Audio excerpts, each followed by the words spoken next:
Hello, everyone, and welcome to Dreamleapers Inspiration. I'm your host, Harriet Cole. So very happy and honored to be with you today. I hope you have had a great week and that you are focusing on the positive, on what's important in your life, and making sure that each day you pay attention to it. So that sounded like a hey, but honestly, everything I said is really important, and I want you to think about it. Hope you are focusing on your life and what's important every single day. Are you doing that? Did you do that this weekend? Just before the broadcast began, I spoke to my assistant and asked how her weekend was, and she was not online. She said, in fact, in recent weeks, she has not been online. She's been unplugged during the weekend. How many of you have been unplugged? How many of you cannot resist being plugged into social media for starters, and then into your phone, connecting with 1,000 people, sometimes even reaching out and not connecting, but reaching out more and more and more and more and more. How many of you stay on that race, on that feeling of just you cannot stop, even when you have time in your schedule that presumably is for a pause? I think if you tell the truth, you will recognize that it's many of us, if not most of us, do that at least sometimes. But hearing from Valen that she stepped off, she has stepped off not just this weekend, but a few, to just be, to, it doesn't mean her life isn't busy, but one less thing, being unplugged and being fully present makes a huge difference. So I want to challenge us to think about getting unplugged, even if it's just for a few hours a day. As I talk to people, I learn many people pick up their device before they pick themselves up out of bed in the morning. And there's a constant challenge between what's going on in their world and what's going on in this world that takes you to so many different places, the world outside of yourself and in connection with who knows what other ideas, um, other people's lives, and things that can clog your mind, your spirit, and your potential for staying the course, whatever course you have put yourself on. So, today, what I want to talk about is being committed and staying committed, being committed to something in your life that you feel is important, that you believe you deserve, that you have told yourself you're going to do. And I wonder, I'm asking each one of you, how often do you honor your commitments? Now, you don't have to tell me, because if you try to tell me, you're probably going to say something that sounds a little bit better than whatever is true. So you're not telling me, you're telling you. Ask yourself, how often do you honor your commitments? Let's just look at one day. So we're in today. Let's look at yesterday. Yesterday, what did you say you were going to do when you began your day? What was on your list of commitments that you were going to make? Think about it. In the morning, in the afternoon, in the evening, commitments to other people, commitments to tasks that were important, so important that you either wrote them down or made a mental list. What did you commit to doing yesterday, and what did you fulfill? Those are two lists, or one list with a column in it about fulfillment. Ask yourself, what did you commit to doing? What did you fulfill? And then, what did you not fulfill? And were you conscious of fulfilling commitments that you made and of not fulfilling them? And I ask that because sometimes the day goes by and we go, oops, I didn't realize the day went by and I didn't do this really important thing that I said I was going to do. Sometimes the day goes by and we get to the end, yeah, I didn't do that thing, but I made a decision at a certain part during the day that I was going to have to take something off my list for the day, and I chose this. And so, yeah, I'm not surprised that it's there. I knew it was going to be there because I put it on the back burner. I told myself This I have to do another day. Commitment. How do you manage your commitments? And what happens when you manage them well or not? I'm going to give you another example. This weekend, just this past weekend, I drove to Baltimore, where I'm from.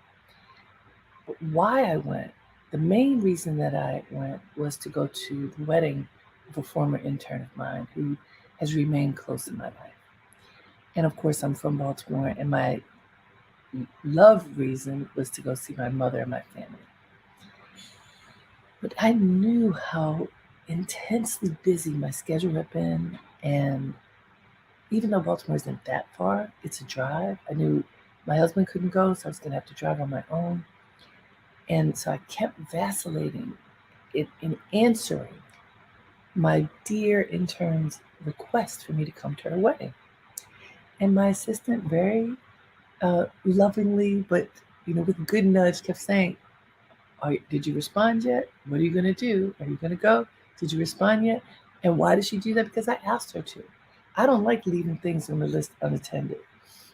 But I had the conflict having nothing to do with her and how much I care about her, having to do with managing my schedule. And then I had to listen to my heart and also listen to my own advice. You don't want to wake up every day and go, oh, I didn't attend to that.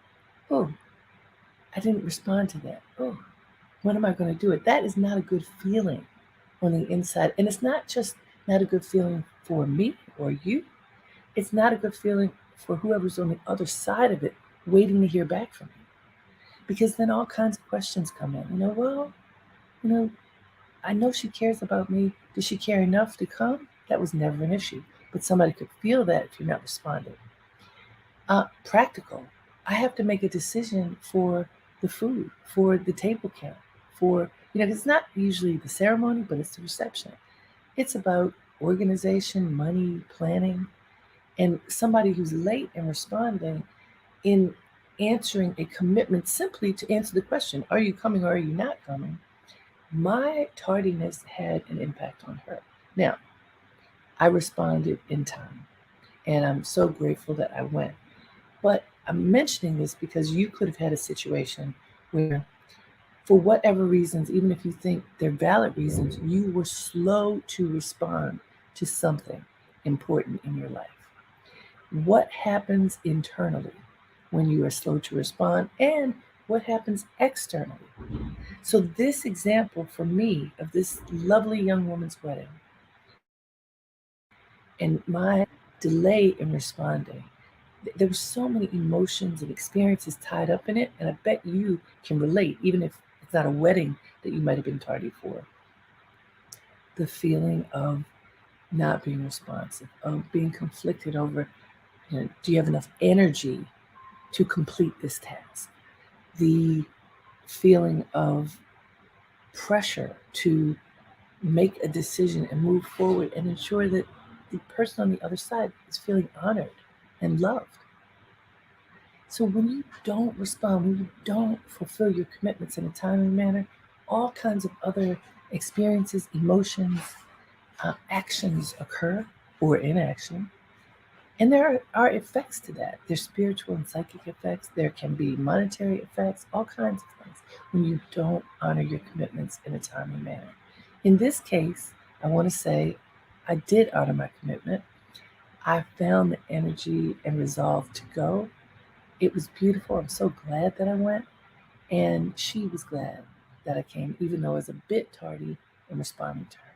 And never mind, in her case, her wedding had been delayed, postponed for 2 years because of COVID. So, for all of the reasons, there was joy that I was able to come, others were able to come to witness this beautiful ceremony.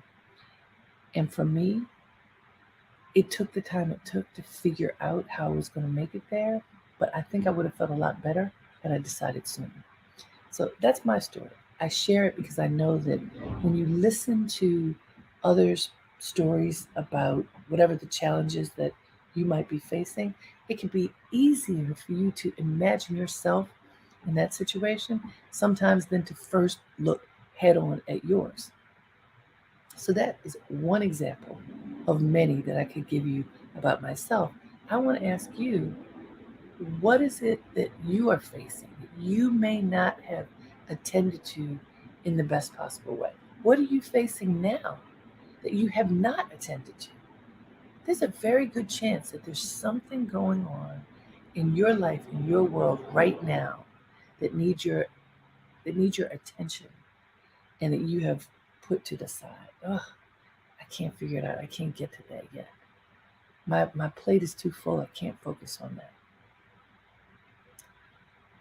What if the it is that burning desire, intention inside of you for what you want to do with your life? What if that it is something huge? There's so many people who get distracted by other things, other people, other obligations, and don't focus on what really matters in terms of living their best life. They don't commit to the things that are most important, they commit to other things. Does that ever happen with you? Have you found yourself committing to other people's ideas, other people's projects, other people's intentions rather than your own? And what happens at the end of the day when you realize that you do that? How do you feel? How do you feel inside? I want to read you something. I found some great quotes about commitment. You know, I love looking up quotes. I'm going to tell you a few. So, the simplest one is from the philosopher Jean Paul Sartre, French philosopher, who said, "Commitment is an act, not a word." Commitment is an act, not a word. It isn't a thing that you sit on a shelf. It's not an inactive thing. It is an active thing. It is an act, not a word. You know, verbs in the English language are what make action. And so think of the verb to commit. To commit to something is to take action. And Jean Paul Sartre says commitment is an act, not a word. Yeah, Vince Lombardi, the athlete. Most people fail not because of a lack of desire, but because of a lack of commitment. Hear that again. Most people fail not because of a lack of desire, but because of a lack of commitment. Think about that. Because of a lack of commitment, not a lack of desire. How often have you been inspired? Something wells up within you, like, oh man, this would be so great. I need to do this thing. I need to take this step. This is, you sometimes in a meditation, in your sleep, when you're on a walk or a run, when you're talking to another person, something clicks inside of you and you go, wow, yes, that's important for me. I need to do that. And it could be a big thing or a small thing, but it's big internally for you because it resonates so strongly. And what happens if it's just like a spark of light and you don't nurture that light? So it just sort of flickers out. Then that's a spark of light. That's not something that you're going to make happen because you need commitment to that idea, to whatever that is, to that decision in order for it to work. Now, recently I spent an afternoon with Tyler Perry, the the creator of Medea, incredible writer, filmmaker, TV showmaker. I was at his studios in Atlanta, Georgia, which are amazing. The building in which he has his office and where he does most of his work is called the Dream Building. Yeah. And as I was talking to him, one of the things that I asked him was what advice he might give to other people just on how they can live a great and fulfilled life as he is doing. And essentially, this is not a quote, but his point was stick to whatever it is that your heart tells you to do. Stick to it. Don't give up. If you're if you have a burning desire inside that you must do something, whatever the something is, do it. Don't give up. Don't stop. Don't get distracted. Stick to it. He described that part of the reason why he was able to be as successful as he is today is that he had one idea, just one. He wanted to be a playwright. He would not give up. He was relentless, even when everything didn't work. There wasn't a thing that worked. His play didn't work. People didn't come see it. He was homeless for a period of time. All the signs said to him, give up, because it was not working. And those were not the signs that he chose to look at. He said that in his heart, he knew that he had to be a playwright. And not only that, that he had to put this particular play on. His first play had to become successful in order for him to do whatever next was. Now imagine that. I've talked to a lot of people who have pursued careers and become very successful. And I have to say, most of them talk about not giving up.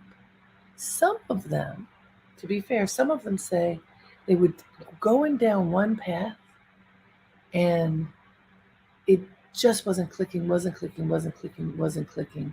But there was this other thing that they were working on. And when the first thing fizzled out, the other thing took precedence. So for Tyler Perry, it was one thing, single pointed, one thing. And he never gave up on the one thing, and the one thing paid off. There's a young man I just interviewed last week for my radio show, Dreamleapers Radio, and his name is Miles Frost. He is playing Michael Jackson and MJ the musical. He's 22 years old and on Broadway. He has a little bit of a different story. He thought as a child that he was going to be a prodigy golfer. I think from 3 or 4 years old, he was playing golf. He was very active and very good. And he tried out for the kids' golf team at his school. I think this was in middle school. And did not make the team.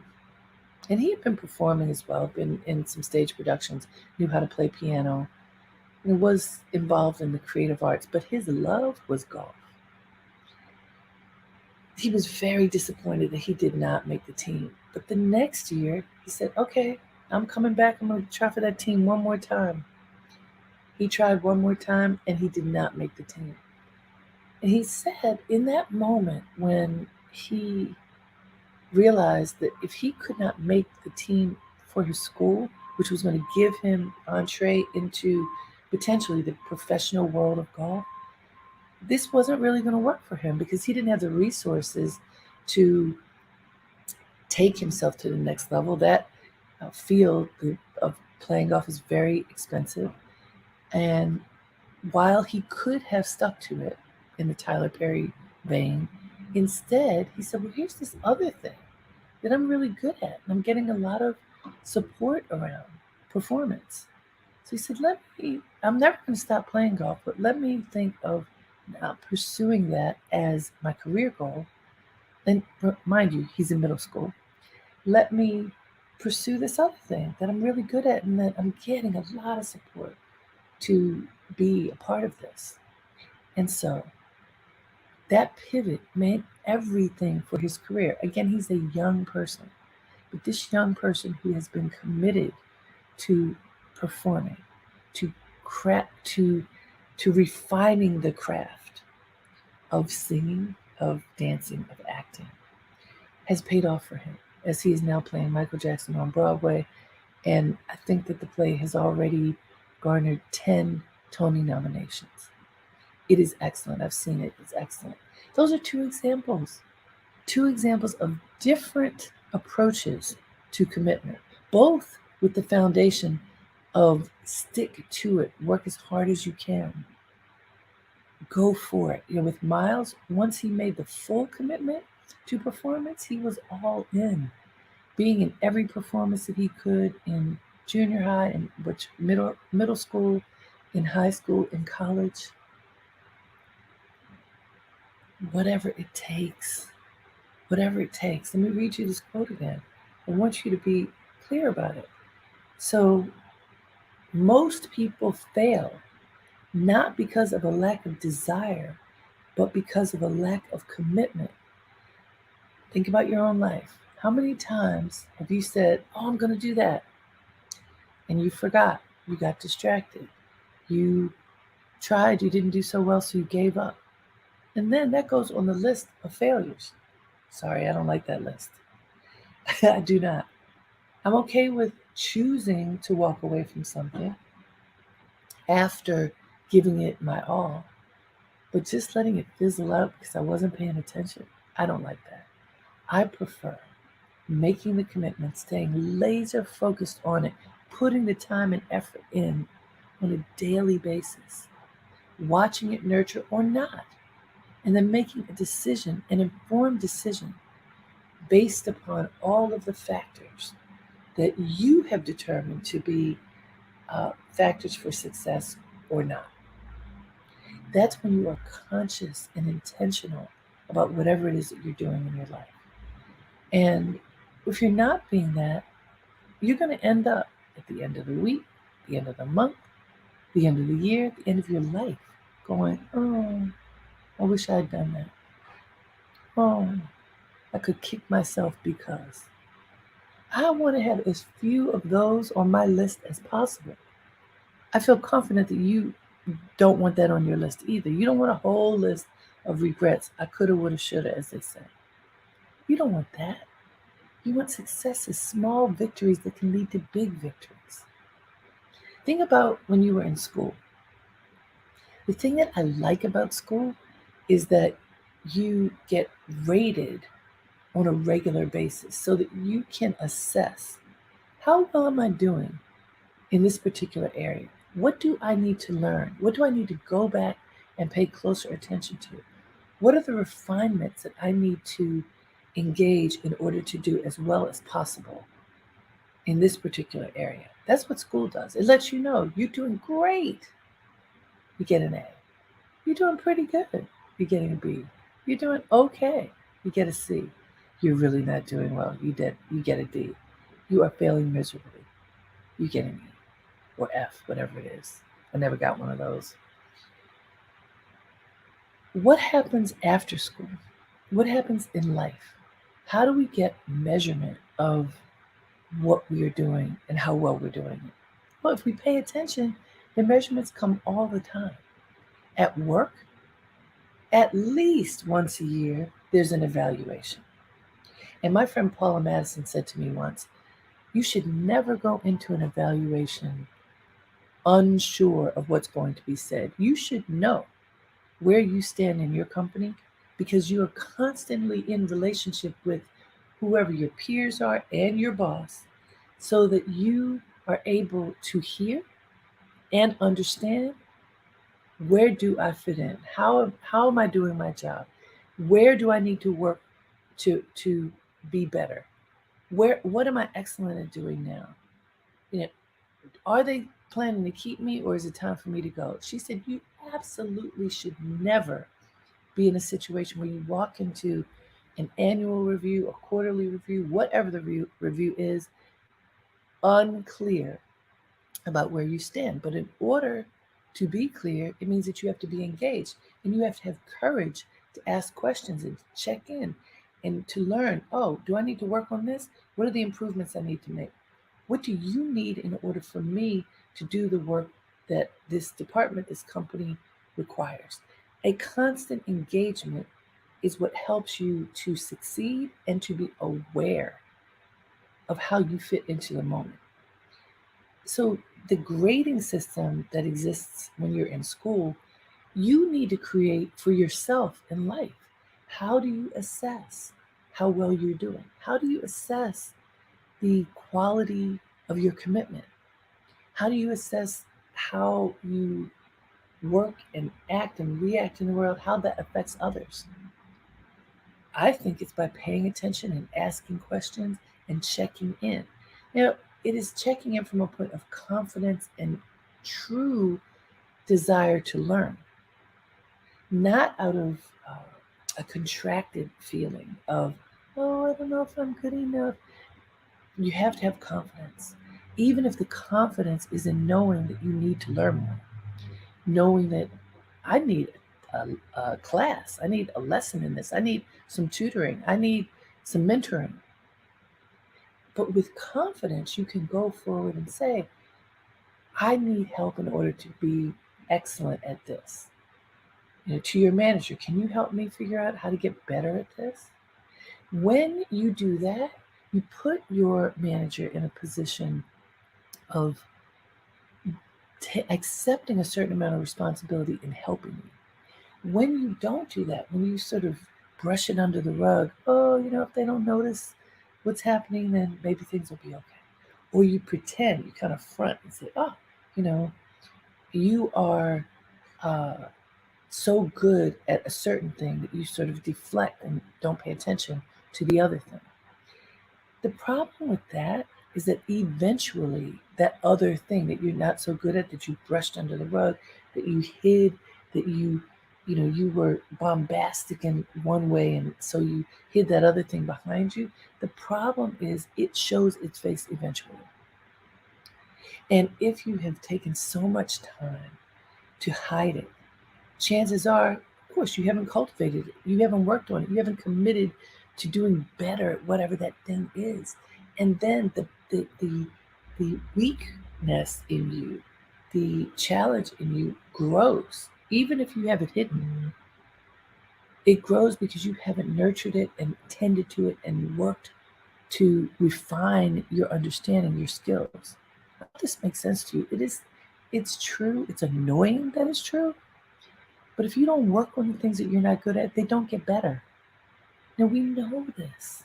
This is not news. Yet it's really hard to put front and center in the light the things that we aren't good at. It's hard to look at the challenges. It's hard to look at our vulnerabilities out in the open. It's not easy to do that, especially if you think of yourself as a successful person, but there are these things that you're not so good at. And wouldn't you be better if you committed to making those things better? If you committed to focusing on them to make them better? Yes, you would feel more uplifted and fuller if you did that. And similarly, because this is Dreamleapers, similarly, if your dream is something that is on the back burner because you don't have time, you don't believe in it enough to put it on the front burner. Your list is so long, you'll get to it eventually. If your dream is sitting back there, on ice, waiting for your attention, I want to challenge you and say, look ahead and bring it with you. Commit to paying attention to your dream. Commit to nurturing it. What I believe is 1 hour a day. 1 hour a day, I promise if you spend 1 hour a day paying attention to, committing to your dream, something is going to come of it in a short period of time. If you feel like you can't do 1 hour a day, I actually say commit to that anyway, because then you have a better chance of doing it 3 or 4 times a week than if you say I'm going to commit to it 3 or 4 times a week. The point here, commit to yourself. Commit to your ideas, to the greatness within you. Commit to doing something consistently that fulfills your spirit. What is that? I can't say, but you can. What is that voice inside telling you should work on? It may be practical, like fitness. That's on my list, to work to be more fit. That's one of the things on my list. But that one thing, if I don't work on it every day, at the end of a month, I'll be like, oh, I wish. So therefore, I'm working on it every day. I also have creative projects that I'm putting to the front of the list that I was feeling so busy I didn't have time to work on. What about you? What's on your list? Write it down. Put it on a sticky on your computer. Put it on the refrigerator. Put it on the bathroom mirror. Wherever you need to put it so that you will not forget, so that you make it a priority every day. Choose one thing to make a priority every day. Pay attention to it every day this week.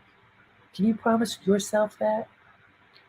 I want you to know that if you do, if you promise every day this week, just 1 week, that you will nurture that to which you have committed yourself at the end of 7 days, look at what happened.